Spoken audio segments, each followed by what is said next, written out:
Number 2.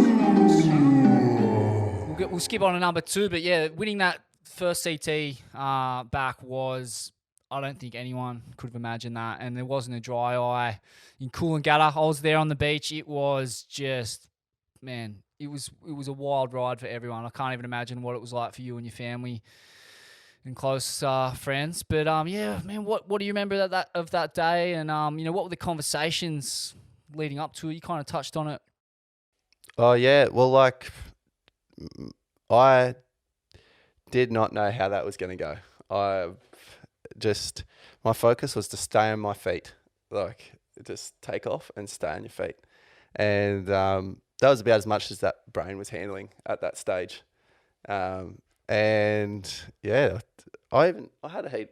Did I have a heat with you that comp? Or? Yeah. Yeah. Was that your first in the comp? quarters? Yeah, it was first event. Yeah. First event. Yeah, so I was stoked anyway. But What was that like coming up against the Big O in those circumstances, knowing all that you knew?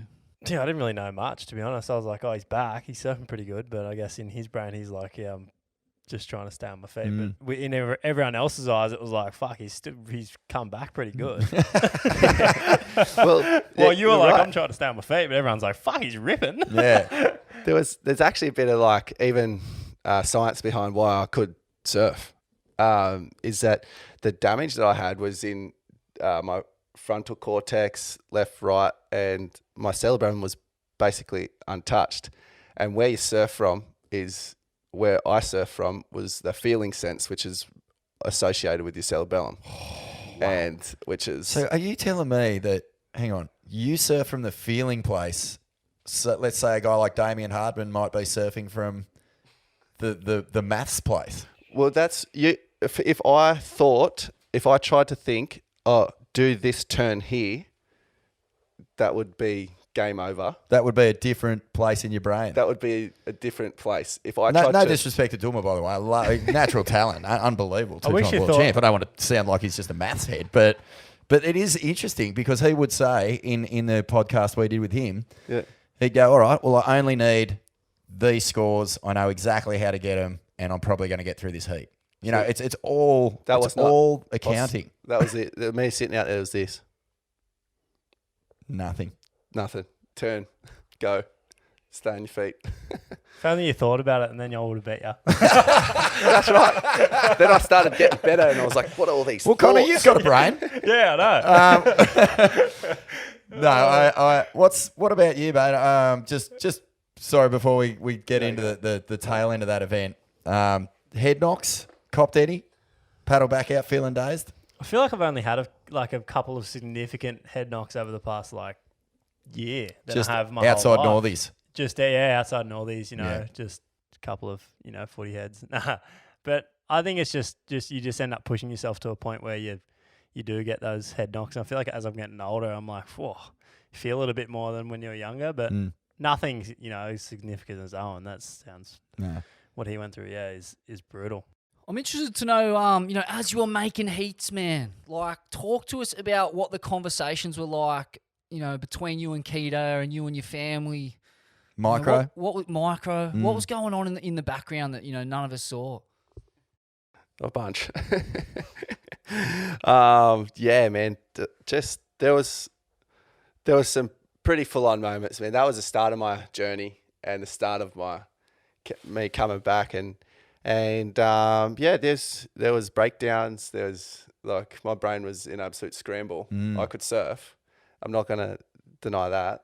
That was clear. But what my state of my brain was in was not well. And there was moments where I was in the locker rooms and the doctors were there and I was crying and not knowing what I was doing, where I was, and it was like singlet on and you know how to surf and stay on your board and go. And it was that was some of the behind the scenes and the WSL did really well at protecting me from giving me that space to be able to get my life back, which was the huge goal from Professor Paul Macquarie was needs to get his life back, and that will be one of the biggest healing things for him. And so those some of those things that were happening behind the scenes were They're intense, but surfing was where I found my that was the easy part. Yeah, that was the part where I've surfed so many waves, I've surfed so much that they talk about it in that, like we were touching on earlier with that flow state. It actually, there's a part of your brain that is that state, and that was the part of my body that was my brain was relatively untouched. Yeah, that's fascinating because, I mean, I was really interested to ask you this. You see it with a lot of, professional athletes. Obviously, they've been doing their sport for the 10,000 hours, whatever it is, like since they were 4 or 5 years old. So much of what they do is locked up in their muscle memory. Yeah, which is that's like right. kind of a different thing to your brain. Like I see, you train with boxers, and they cannot hit pads for 10 years, but they'll still destroy pads and destroy any punter who's never boxed or trained to any high degree. Exact same theory, which was they didn't have me in the gym. They didn't have me doing physiotherapy. They didn't have me doing exercises. They had me surfing, doing heats. That's what I knew. I'd done it for 20 years. So that was they tailored my recovery to where my life, and that was the recovery wasn't to, hey, Owen's got a perfect brain. Yeah. It was, hey, Owen can do the things that he used to do, and that's good. It's so surfing. It's so funny. Surfing was the first thing to come back, and then everything flowed on from there. Everything flowed on from there. That's fascinating, man. Yeah. That is really fascinating. Yeah, but that's the exact theory that you said. There's muscle memory. There's those things that can happen, and you need to go and put yourself in those places to let those things come back. Go back to your kind of the thing you're most confident at, the thing that you understand the best, and then the rest of your brain and cognitive functions will start to kind of rehabilitate and get their own memory back off the basis of what you do best. That's fucking mind-blowing. Spot on. But I had great doctors. Like I said, absolutely great doctors. On the day, you make the final, and on the other side of the draw, your best mates sort of cruised his way through and wound up there with you. Tripping. Was there a sense of relief that it was Wilco in that final, like before you even paddled out, where you're just like, oh, thank God I can just have fun now? Or was Micro just going, get out there and fucking rip his head off? Get it! And then doing the same thing in Wilco's ear. No, just because like you say, you don't know where you are. You're walking around backstage. Micro's it's all so emotional. Micro's there going, oh, Wilco, he can't think. Get him to think. Just tipping you off on each other's weaknesses. He's not. No, I drew all my good mates. Connor, Mick, That's Gabby, right.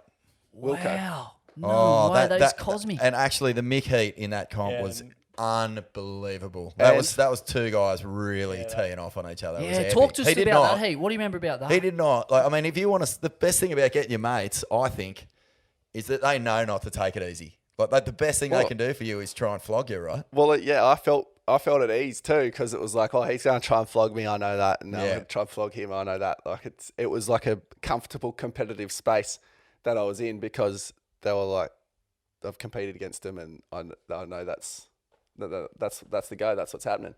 The Mick heat was, I don't have all the clearest memories of it all, but it's they were tight heats. Every time I've watched it back, and they were he does a stall into a barrel.